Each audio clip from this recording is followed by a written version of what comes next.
justice aspect of it, but the fact that IDCA was doing this so many years ago, I think really puts it ahead of most of those that are trying to do that work now. And you know, one of the things that our former speaker, the one right before me, Satya Kalra, it's interesting because we're both Facebook friends, and it's great to hear her talk. I think that she has a lot of wisdom, especially a lot of the references to the Gita, which really remind me a lot about just my upbringing and the Gita classes I used to go to, and kind of what my commitment to service is rooted in. But she also has the same name as my father. Oh. My father's name is Satya Kalra. So Okay, I remember good. one time, because they're right next to each other on Facebook, and I sent a message intended for my father, and I think it went to Ms. Kalra, so I apologize for that. It was about us meeting up for dinner or something. She's like, well, what is this about? But it's great to actually listen to her, because I do know that she does some great work in the community. And my father's in India right now too, so when it was a Satya Kalra via Skype in India, I thought my dad's going to pop up on the screen.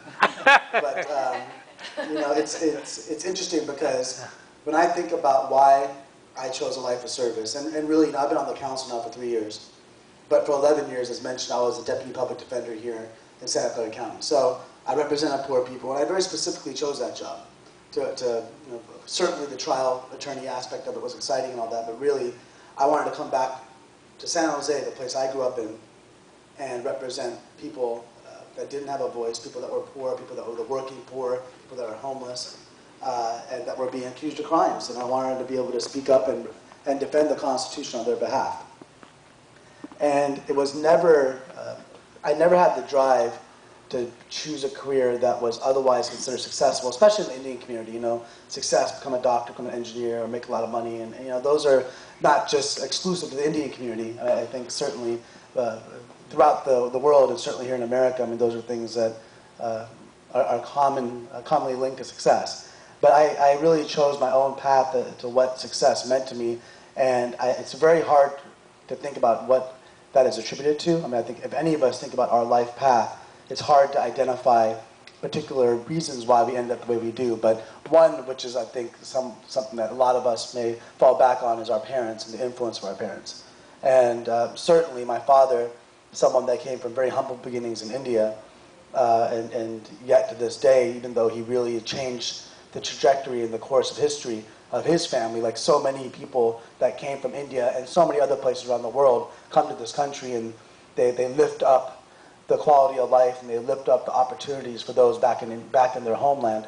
My father did that for my family, for his family in India, but he's extraordinarily hardworking and very humble, and was very spiritual, you know, and also we used to talk a lot. And we used to watch the evening news every day, and you know, we really had a sense. I really gained a sense of a world beyond the few blocks I lived in, which is really, you know, when you're a kid, especially growing up in America, that's kind of the way you think, is like, you know, you kind of go to the mall, you kind of play basketball, and you kind of do the things that all American kids do. But I think he helped to broaden my perspective of the world, and yet, despite you know, his brilliance, I mean, he still to this day remains very humble, a very humble man. And so I think I learned a lot from his quiet diligence. And my mother is one of the most affectionate people I know, and really raised my brother and I with a lot of love and affection. And I think coupling those two experiences and having that from my parents really taught me a lot about what it is, as Satya Kalra just talked about, what it is to be happy and what it really means to be happy, not an artificial sense of the word. And certainly another influence was the fact that, you know, when I went to India as a child, I visited a couple of times as a child, and it really struck me. It really struck me the poverty that I saw there, which is so different when you're growing up here. And I saw boys that looked just like me, and I didn't have a sense of guilt, but I did have the question why. I asked the question a lot, like why? What did I do to deserve, you know, growing up here in Silicon Valley, in one of the most diverse and incredible places, the best weather, and everything, every opportunity is at our feet here, growing up here.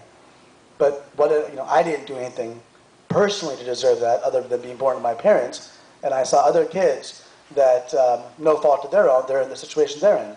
Now, keep in mind, I also saw another thing that struck me is I saw a lot of people that didn't have much that appeared to be very happy and very content with their life. And yet here you have people that have everything they can materially want and yet seem to be miserable or just aren't pleasant people. And so you wonder, like, what is making them so unhappy? And so, but those early childhood experiences really taught me a lot about kind of my place, what my place in the world is, and that that there's nothing special necessarily about me just because I happen to have a car or a house and all that. That's not what makes them. That's not the kind of qualities that distinguish any individual from another.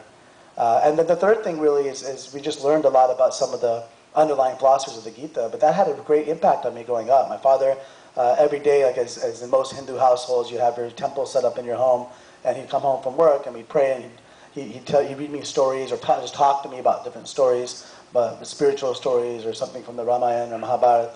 And then I went to Gita classes, and going to Gita class, I mean, kind of like the experience. I know that a lot of my friends here growing up will go to Bible studies, or they go to different classes that their parents kind of force them to go to, and you do it because your parents want you to do it, and you kind of you go through it, and oftentimes it doesn't sink in until later in life what those values that were instilled in you.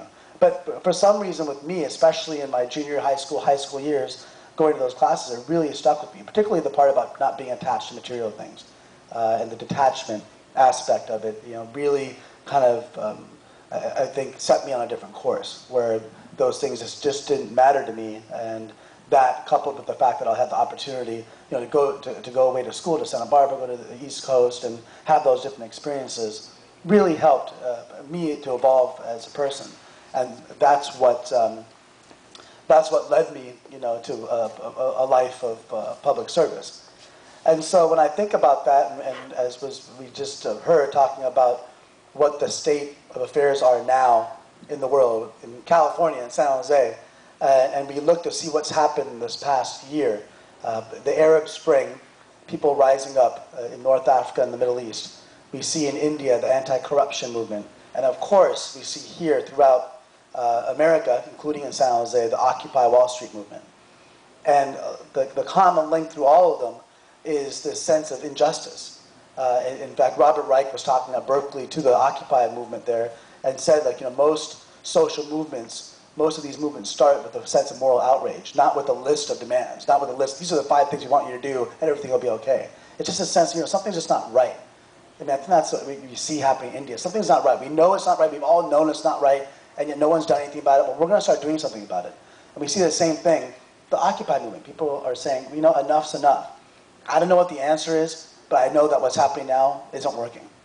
And so I think that when you see that kind of social movements rising up from, I guess you could say, the 99%, the common people, and you start seeing it globally, you know that there is something that's wrong. And we know that the reason why there's so much poverty in India, the reason why 1 in 4 American children go to sleep hungry at night, and that there are people sleeping on the street in Silicon Valley, where you have companies that have billions of dollars in their coffers, is not because there's not enough.